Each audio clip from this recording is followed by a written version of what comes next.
Nothing says loving husband quite like spending your Saturday morning cleaning a barbecue grill while your wife plots your humiliation 20 feet away.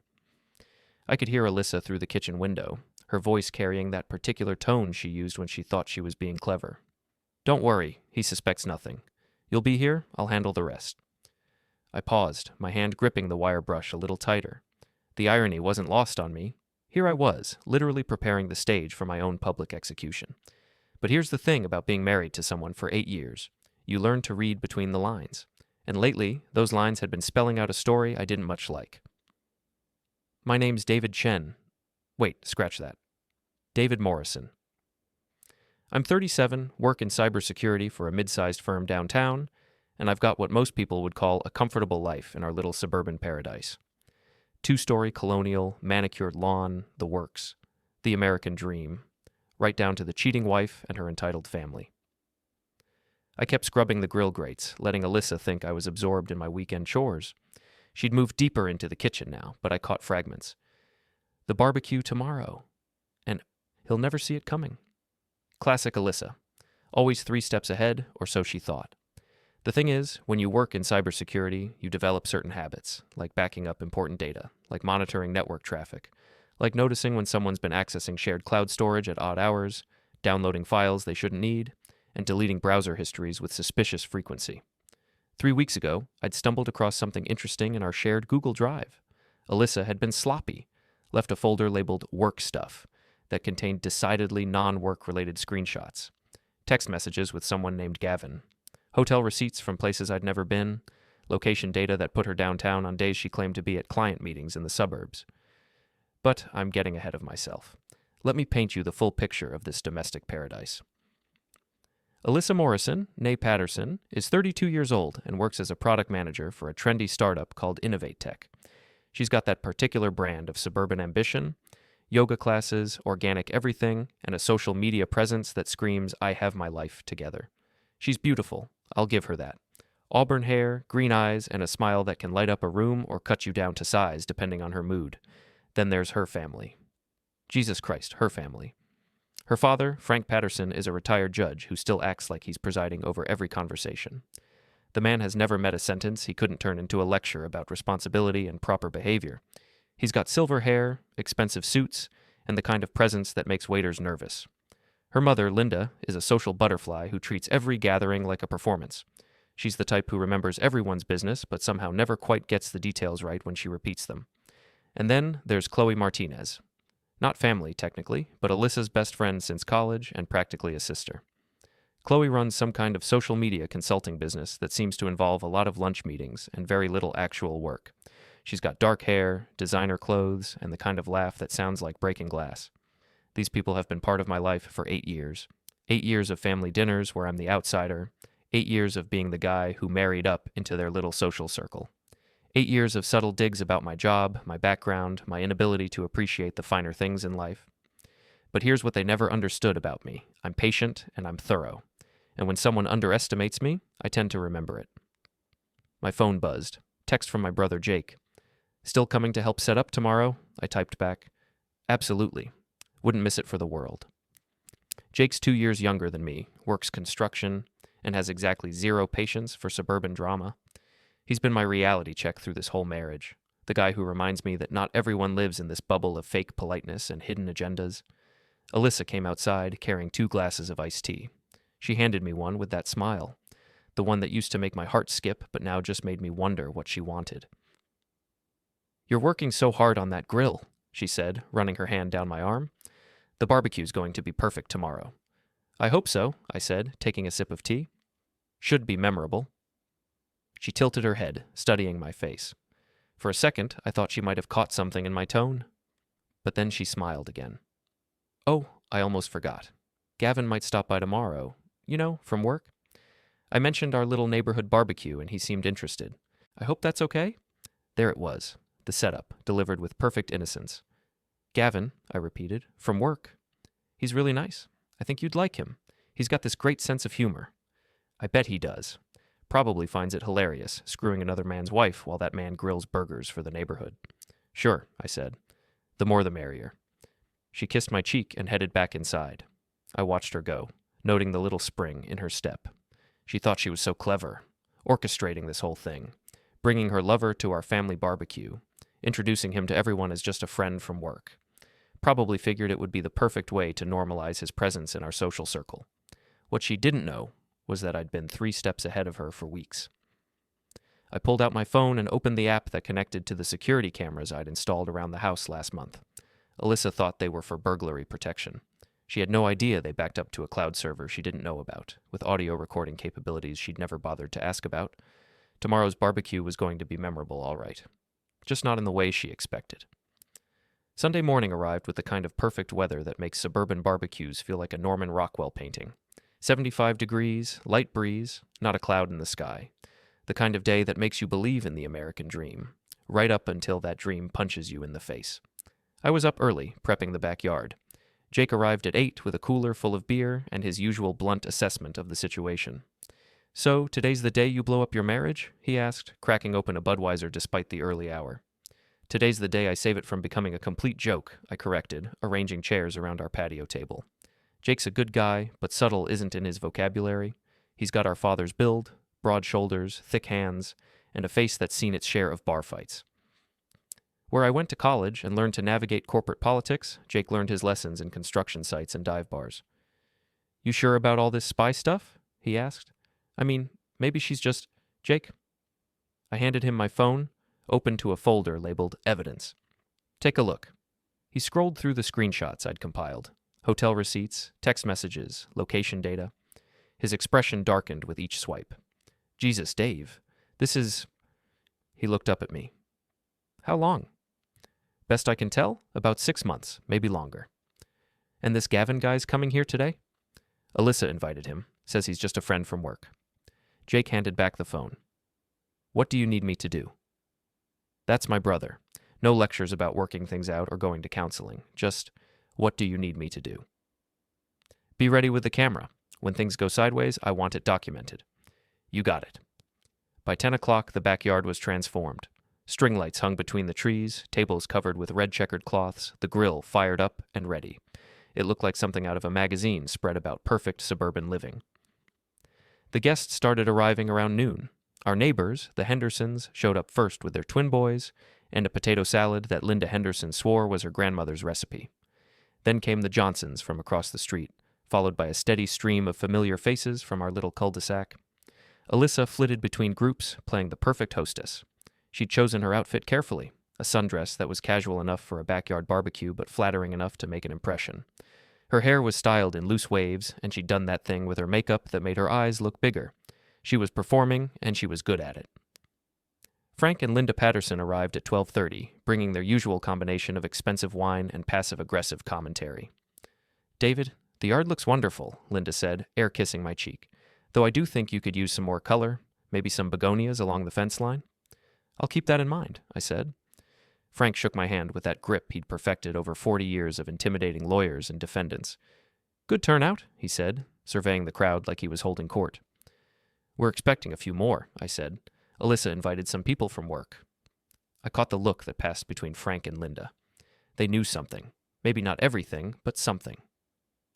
Chloe Martinez arrived fashionably late, as always. She swept into the backyard wearing designer jeans and a top that probably cost more than most people's car payments. Her dark hair was pulled back in a perfect ponytail, and her smile was bright enough to power the neighborhood. "David," she said, giving me a hug that lingered just long enough to feel inappropriate. "This is absolutely gorgeous. Alyssa is so lucky to have someone who puts this much effort into entertaining." There was something in her voice, a note I couldn't quite place, like she was reading from a script but had forgotten her motivation. "Just trying to make sure everyone has a good time," I said. She studied my face for a moment, then smiled again. "I'm sure they will." Chloe moved toward Alyssa, and I watched them embrace like long-lost sisters. They put their heads together, whispering about something that made them both glance in my direction. I was checking the burgers when my phone buzzed. Text message from an unknown number. "He's here, silver BMW. Good luck." I looked up to see a sleek sedan pulling into our driveway. The driver's door opened, and out stepped a man I recognized from the photos in Alyssa's phone. Gavin Pierce was exactly what you'd expect from a tech startup executive trying too hard to look casual. Designer jeans, expensive sneakers, and a button-down shirt that probably cost more than I made in a week. He was tall, maybe 6'2", with the kind of carefully maintained stubble that required more effort than most people put into their actual jobs. He wasn't alone. The passenger door opened, and out stepped a woman who looked like she'd walked off the cover of a fitness magazine. Blonde hair, perfect tan, and the kind of body that suggested she spent more time in the gym than most people spent at work. I felt Jake appear beside me. That him? That's him. Who's the blonde? That, I said, watching Alyssa's face go pale as she spotted the unexpected guest, is Kendra Walsh, Gavin's girlfriend. The look on Alyssa's face was worth the price of admission. She'd been expecting Gavin to show up alone, ready to play the role of the charming work colleague. Instead, he'd brought his Instagram-famous girlfriend to what was supposed to be their secret debut as a couple. Gavin walked toward us with the kind of confidence that comes from never having been punched in the face. His smile was practiced, the kind politicians use when they're trying to remember your name. "You must be David," he said, extending his hand. "I'm Gavin Pierce. I work with Alyssa at Innovate Tech." I looked at his hand for a moment, then gripped it firmly, very firmly. "Gavin," I said, squeezing just hard enough to see his eyes widen slightly. "Thanks for making this easy." His smile faltered. "I'm sorry?" I released his hand and reached into my back pocket, pulling out a manila envelope that had been sitting there all morning, waiting for this moment. "Alyssa," I called out, loud enough for everyone in the backyard to hear. "Could you come here for a minute? There's something I need to give you." The backyard went quiet in that particular way that happens when people sense drama in the air. Conversations died mid-sentence, and I could feel 30 pairs of eyes turning toward us. Alyssa approached with careful steps, her smile frozen in place like a mask that had been glued on crooked. "What is it, honey?" she asked, but her voice had that tight quality it got when she was trying to control a situation that was slipping away from her. I held up the manila envelope, making sure everyone could see it. "Divorce papers," I announced, loud enough for the entire gathering to hear. "Filed 3 days ago. I thought you might want to review them in front of everyone since you seem to enjoy making our private business public." The silence that followed was deafening. Someone's beer bottle clinked against a table. A child laughed in the distance, oblivious to the adult drama unfolding.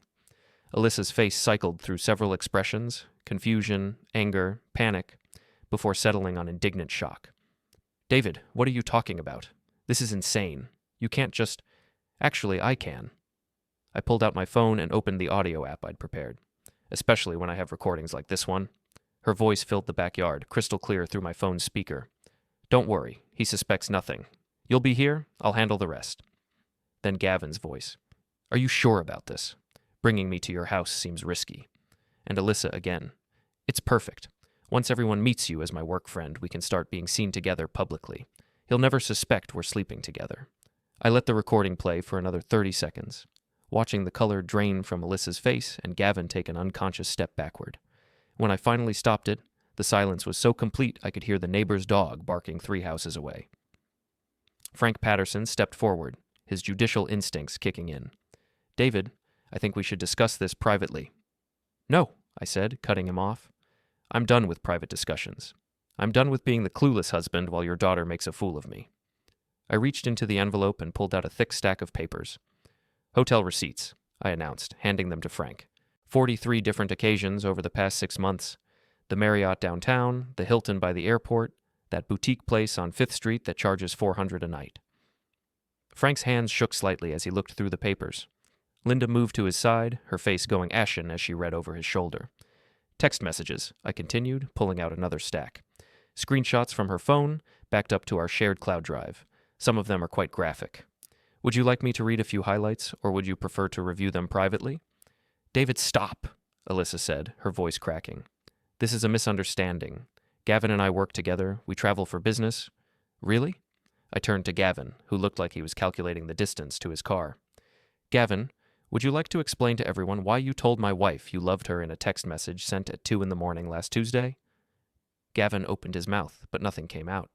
His girlfriend, Kendra, I remembered, was staring at him with an expression that could have melted steel.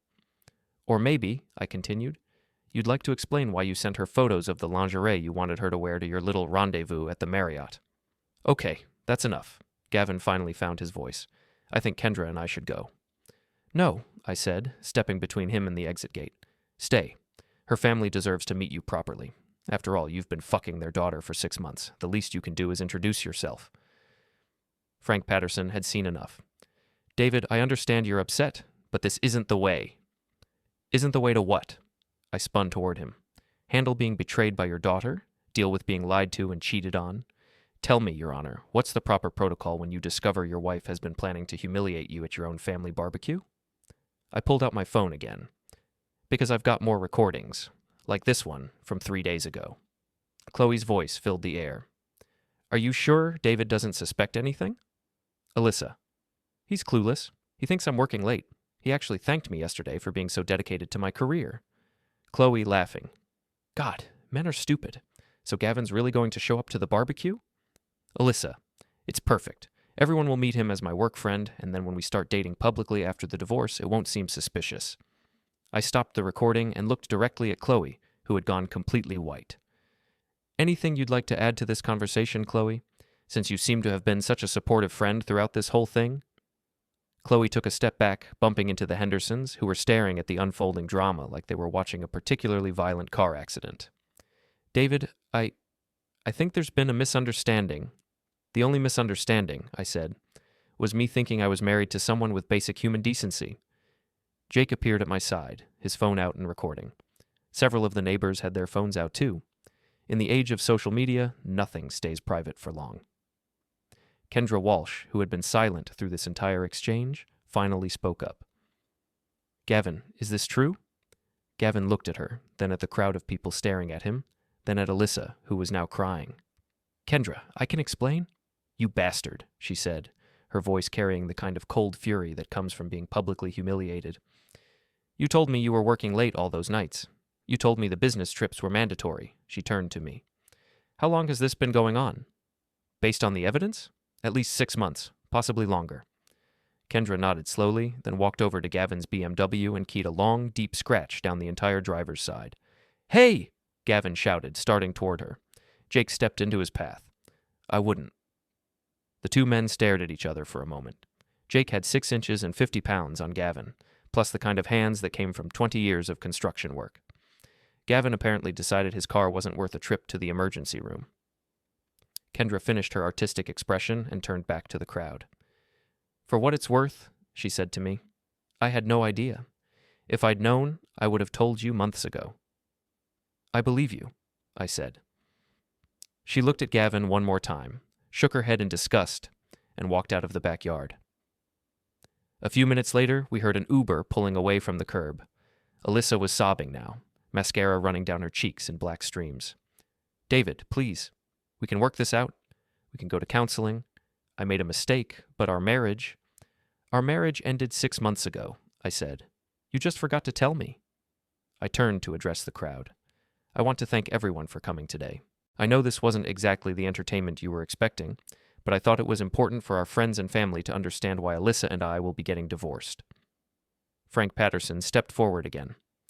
David, as Alyssa's father, I think we need to discuss this situation more privately. Perhaps we can work out some kind of arrangement. The only arrangement, I said, is the one my lawyer filed 3 days ago.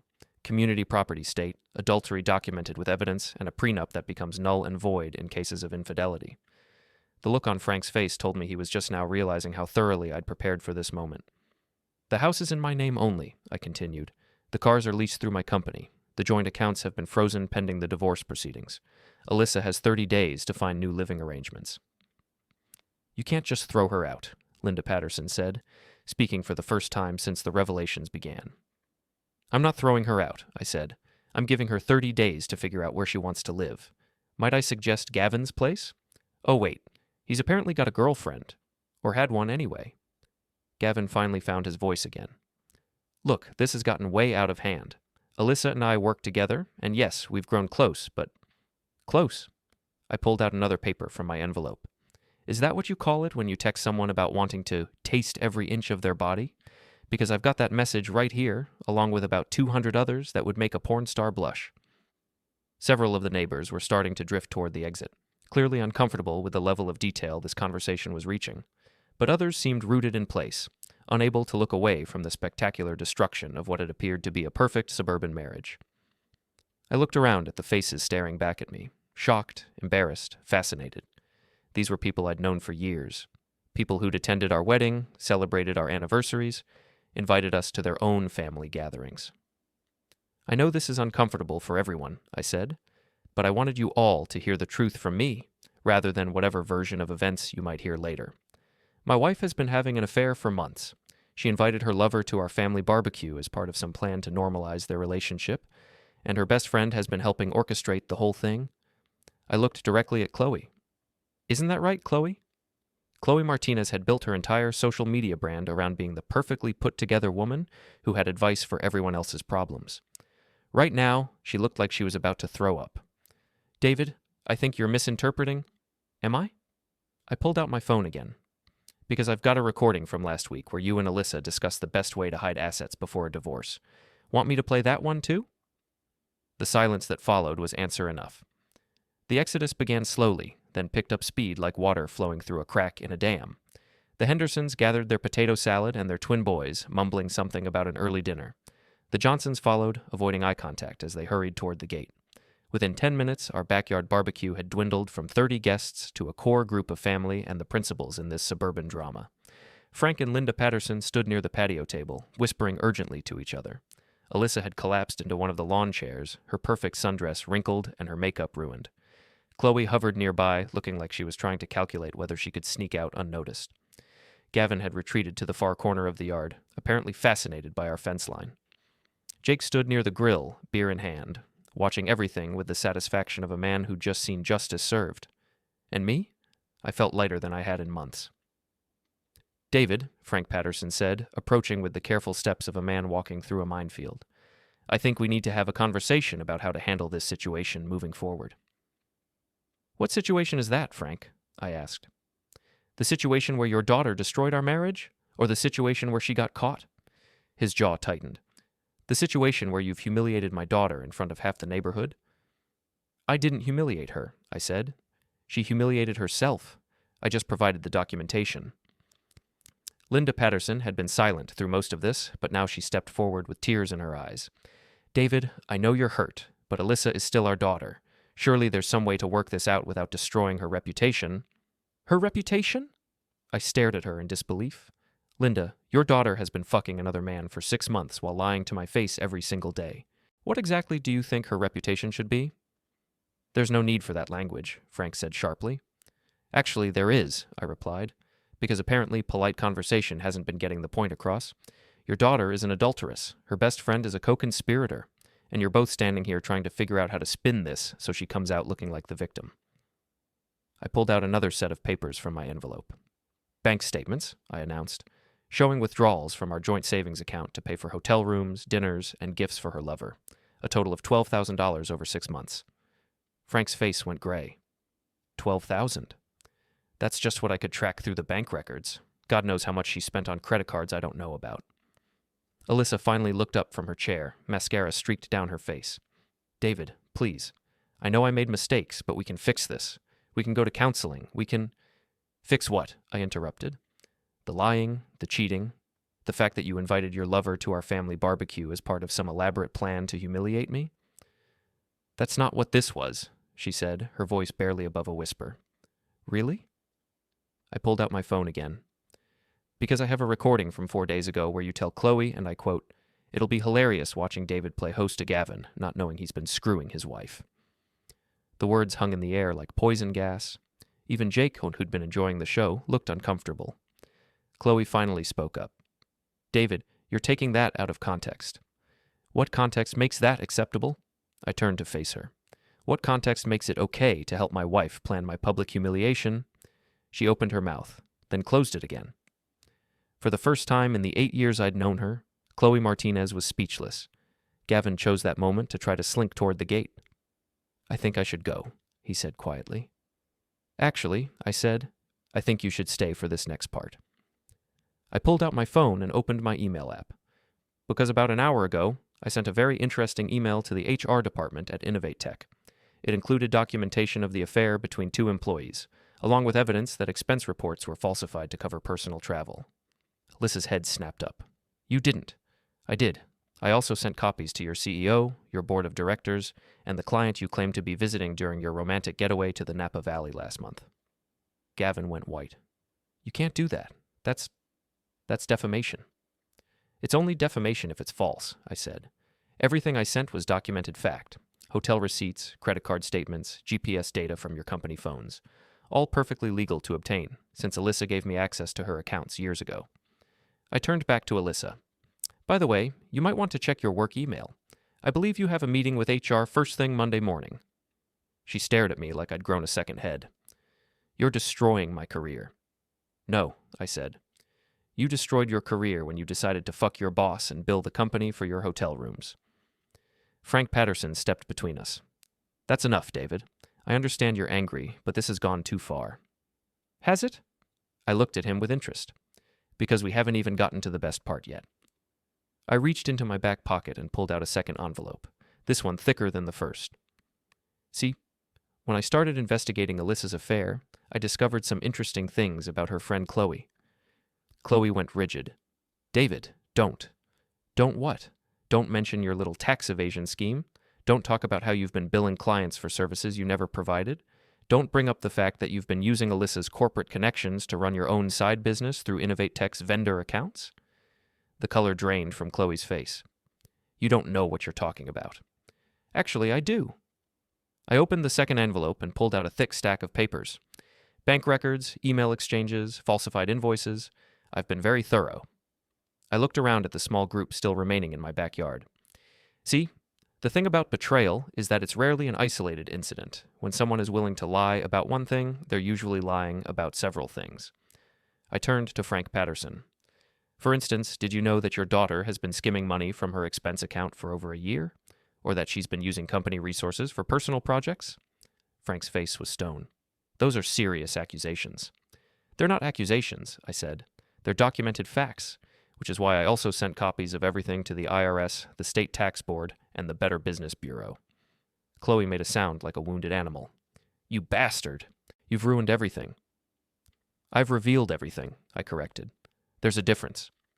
Alyssa was crying again, but this time it wasn't the delicate tears of a woman caught in an affair. This was the ugly, desperate sobbing of someone who just realized their entire life was about to collapse. David, please, she said. I'm begging you. I'll do anything. I'll end things with Gavin. I'll quit my job. You'll what? I asked. Promise to be faithful from now on? Promise to tell the truth? Your promises aren't worth the breath you're wasting on them. Jake finished his beer and set the empty bottle on the patio table. I think we're done here, he said quietly. He was right. The anger that had been sustaining me through this confrontation was starting to fade, replaced by something that felt almost like sadness. Not for Alyssa or for our marriage, but for the man I'd been 6 months ago. The man who trusted his wife, believed in his marriage, and thought he was living a good life.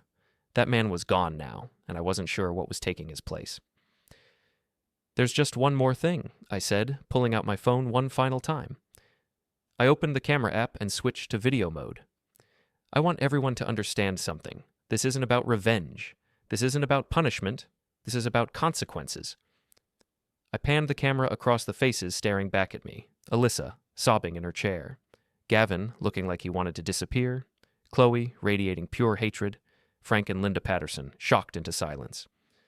For 6 months, these people conspired to make me look like a fool. They laughed about my ignorance, planned my humiliation, and spent my money while doing it. They thought I was weak, stupid, and easy to manipulate. I turned the camera toward myself. They were wrong. I stopped recording and uploaded the video to my social media accounts, tagging everyone present. Within minutes, my phone was buzzing with notifications as the video began to spread through our social network, friends, family, coworkers, even distant acquaintances from college.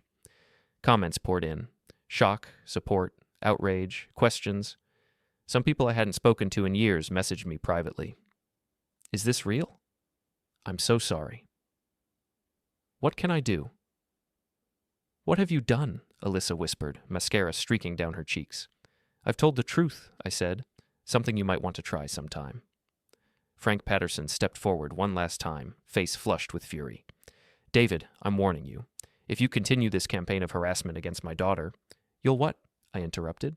Sue me? For what? Documenting adultery? Reporting tax evasion? telling the truth about what happened in my own backyard? I smiled at him, and I could see him recognize something in my expression that made him take a step back. For 16 years, I'd been the quiet one, the reliable one, the husband who fixed the sink and paid the bills and never raised his voice. Now that mask was gone. Frank, let me explain something to you. I work in cybersecurity. I know how to gather information, how to document evidence, and how to protect myself legally. Everything I've done today is completely legal and thoroughly documented. I gestured toward the small group still standing in my backyard. Frozen, exposed, realizing the barbecue they'd come to enjoy had become their public reckoning. Your daughter destroyed our marriage. Her friend helped her do it. Her lover participated willingly. And all of you thought I was too stupid or too weak to do anything about it. I walked over to the grill where the burgers I'd been cooking had long since burned to charcoal. I turned off the gas and closed the lid with deliberate calm. The barbecue's over, I announced. I think it's time for everyone to go home. No one moved at first. They looked at each other, uncertain, as though waiting for someone to take charge. Then Chloe stood abruptly, grabbed her purse, and stormed toward the gate without a word. Gavin followed, head down, avoiding eye contact. Alyssa remained seated, tears streaming, until Linda gently pulled her up by the elbow. Frank lingered longest. This isn't over, David. It is for me, I said. I've already filed. The evidence is with my attorney. The rest is just paperwork. He stared at me a moment longer, then turned and walked away, shoulders rigid. Linda guided Alyssa through the gate, whispering something I couldn't hear. The backyard emptied until it was just me, the cooling grill, and the faint smell of charred meat. I sat on the patio steps and let the silence settle. My phone continued vibrating. Texts, calls, notifications. I silenced it. For the first time in months, I felt something close to peace. Not happiness, not yet, but relief. The weight of pretending, of not knowing, of being the last to see what everyone else had suspected, was finally gone. I'd carried it alone long enough. Inside, I poured a glass of whiskey I'd been saving for a special occasion. This felt special enough. I sat at the kitchen table and opened my laptop. The video had already reached 2,000 views. Comments ranged from supportive to vicious. Some accused me of being vindictive. Others thanked me for showing what betrayal really looked like. A few friends from work messaged privately. Man, I had no idea. You okay? I typed one group reply. I will be. Thank you. Then I opened my email and drafted a message to my boss. Subject, personal leave request. Body, brief, professional. I needed time. Time to breathe, to grieve, to start rebuilding. After sending it, I walked upstairs to Maddie's room. She was still asleep, small hand curled around her stuffed fox. I sat on the edge of her bed and watched her chest rise and fall. She'd asked me last week why Mommy was always on her phone. I'd said Mommy was busy with work.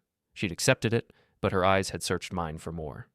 Tomorrow I'd tell her the truth, gently, carefully, that Mommy and Daddy were going to live in different houses, that it wasn't her fault, that we both loved her more than anything, that some grown-up choices hurt people, but we'd get through it together. I kissed her forehead and whispered, "We'll be okay, baby girl." Downstairs, I opened a bottle of red wine April had bought for our anniversary last year. I poured 2 glasses, set one in front of the empty chair across from me, and raised mine in a silent toast. To new beginnings, I said aloud, and to never being blind again.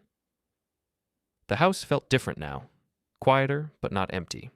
It felt like mine, ours, a place Maddie and I could rebuild in, one day at a time.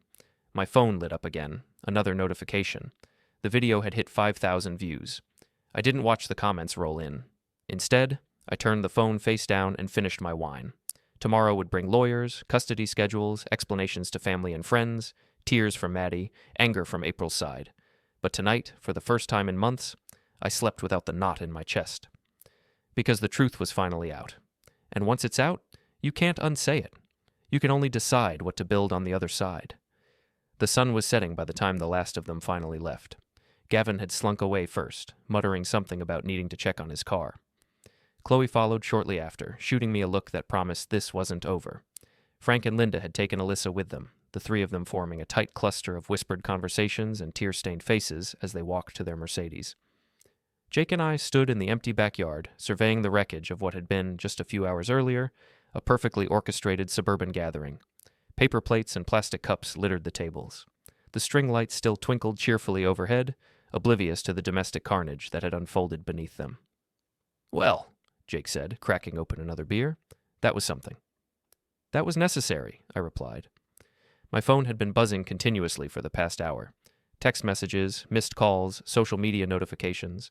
The video I'd posted was spreading faster than I'd anticipated. Apparently, nothing travels quite like the spectacular implosion of a seemingly perfect marriage. I scrolled through some of the messages. Neighbors expressing shock and support.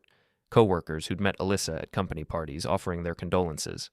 A few people I hadn't heard from in years reaching out to say they'd always suspected something was off about her. But it was the message from an unknown number that caught my attention. Saw your video. We should talk. Kendra. I showed the message to Jake. He raised an eyebrow. The girlfriend? Ex-girlfriend, I think. You gonna call her? I considered it. Kendra Walsh had been the wild card in today's equation. I'd known about her existence from my research into Gavin's social media accounts, but I hadn't expected her to show up. Oh, her presence had clearly thrown Alyssa's careful plans into chaos, and her reaction to learning about the affair had been illuminating. Maybe, I said, but not tonight. Jake nodded and started collecting empty bottles. So, what's next? It was a good question. For months, I'd been focused entirely on this moment. The revelation, the confrontation, the public exposure of the lies that had been poisoning my marriage. But I hadn't given much thought to what came after. The divorce will take a few months to finalize, I said. Alyssa will fight it, probably try to claim I was abusive or controlling. Her father will hire expensive lawyers and try to make this as difficult as possible. But you've got the evidence. I've got the evidence, I confirmed. And more importantly, I've got the prenup. Adultery voids the alimony clauses, and since the house is in my name only, she's got no claim to it. We worked in comfortable silence for a while, cleaning up the detritus of the day. As darkness fell, the backyard took on an almost peaceful quality. The drama was over, the truth was out, and for the first time in months, I felt like I could breathe. My phone rang. The caller ID showed my lawyer's name. David. Marcus Webb's voice was carefully neutral. I've been getting some interesting calls this afternoon. From Frank Patterson, I assume. Among others, he's threatening to sue you for defamation, harassment, and intentional infliction of emotional distress. I laughed. Based on what? Telling the truth? Based on the very public nature of today's revelations. He's claiming you orchestrated a deliberate campaign to humiliate his daughter. I documented her adultery and presented the evidence to her family. If she feels humiliated, maybe she should have thought about that before she started screwing her boss. Marcus was quiet for a moment. David, I have to ask, did you record any of these conversations without the other party's consent? I recorded conversations that took place in my own home, using security equipment I installed for protection. Everything was legal. And the financial records? Joint accounts that I had legal access to, plus information that was freely shared through our cloud storage. Again, completely legal. Good, Marcus said. Because Frank Patterson is going to try every angle he can think of to discredit you and protect his daughter's reputation. Let him try, I said. I've got 18 months of documentation, and I was very careful to stay within legal boundaries. What about work? Any blowback there? I considered the question. My employer was a mid-sized cybersecurity firm with a fairly conservative corporate culture. Having an employee's personal drama go viral on social media wasn't exactly the kind of publicity they usually welcomed. I don't think so, I said, but I'll deal with it if it becomes an issue. After I hung up, Jake and I finished cleaning up in silence. By the time we were done, the backyard looked almost normal again. You'd never know that a marriage had died there just a few hours earlier. You want some company tonight? Jake asked as he loaded the last of the chairs into his truck. I can crash on your couch, make sure nobody shows up to cause trouble. Thanks, but I'm fine, I said. I think I need some time alone to process all this. He studied my face in the porch light. You sure you're okay? I mean, really okay? It was a fair question. By most measures, I'd just blown up my entire life. My marriage was over, my social circle was in ruins, and I'd probably made enemies of some very powerful people. A normal person might be having second thoughts right about now, but I wasn't a normal person, not anymore. I'm better than I've been in months, I said, and meant it. Jake nodded slowly. All right, but call me if you need anything. And I mean anything. After he left, I walked through the empty house, turning off lights and checking locks. The silence was profound after the chaos of the day.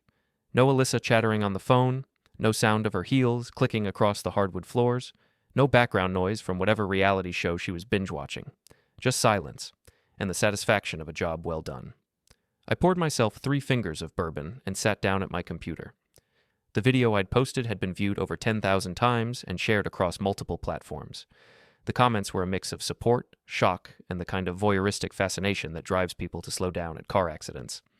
But it was the private messages that interested me most. Several people had reached out with their own stories of betrayal and revenge. A few had offered additional information about Alyssa and Gavin's affair, and one message from someone claiming to work at Innovate Tech suggested that the financial irregularities I'd uncovered were just the tip of the iceberg. I was about to close the laptop when another message popped up.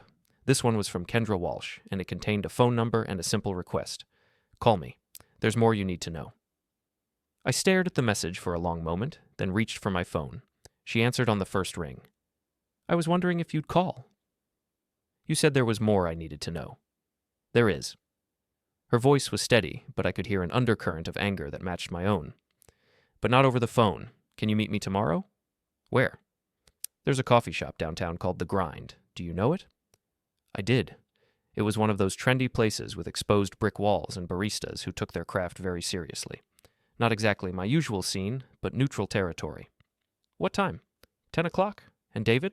Bring that envelope of evidence you were waving around today. You're going to want to add to it. The line went dead, leaving me staring at my phone and wondering what other secrets were about to surface. I finished my bourbon and headed upstairs to bed. Tomorrow would bring new revelations, new complications, and probably new enemies.